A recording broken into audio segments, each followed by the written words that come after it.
It's midnight, and all is still, except for the soft skittering of a gecko hunting a spider. Geckos seem to defy gravity, scaling vertical surfaces and walking upside down without claws, adhesive goos, or superpowered spiderwebs.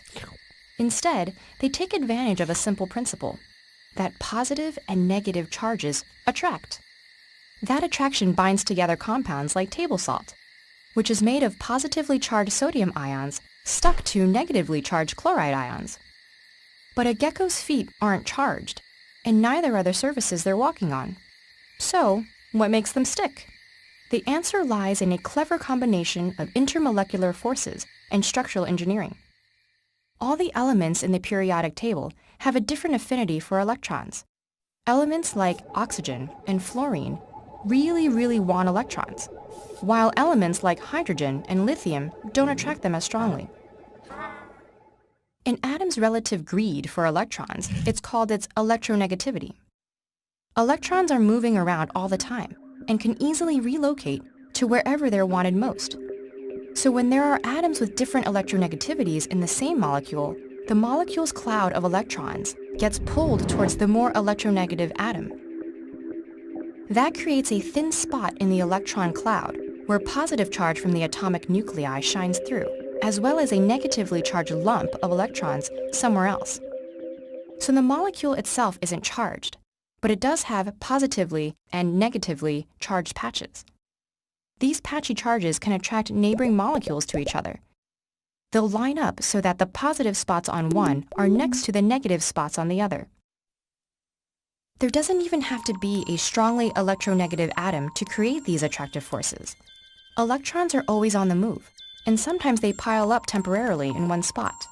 That flicker of charge is enough to attract molecules to each other. Such interactions between uncharged molecules are called van der Waals forces. They're not as strong as the interactions between charged particles, but if you have enough of them, they can really add up. That's the gecko's secret. Gecko toes are padded with flexible ridges. Those ridges are covered in tiny hair-like structures, much thinner than human hair, called setae. And each of the setae is covered in even tinier bristles called spatulae. Their tiny spatula-like shape is perfect for what the gecko needs them to do, stick and release on command. When the gecko unfurls its flexible toes onto the ceiling, the spatulae hit at the perfect angle for the van der Waals force to engage. The spatulae flatten, creating lots of surface area for their positively and negatively charged patches to find complementary patches on the ceiling. Each spatula only contributes a minuscule amount of that van der Waals stickiness. But a gecko has about 2 billion of them, creating enough combined force to support its weight.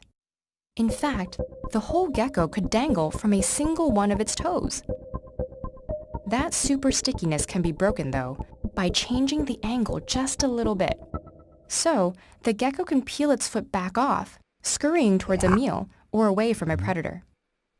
This strategy, using a forest of specially shaped bristles to maximize the van der Waals forces between ordinary molecules, has inspired man-made materials designed to imitate the gecko's amazing adhesive ability. Artificial versions aren't as strong as gecko toes quite yet, but they're good enough to allow a full-grown man to climb 25 feet up a glass wall. In fact, our gecko's prey is also using van der Waals forces to stick to the ceiling. So the gecko peels up its toes and the chase is back on.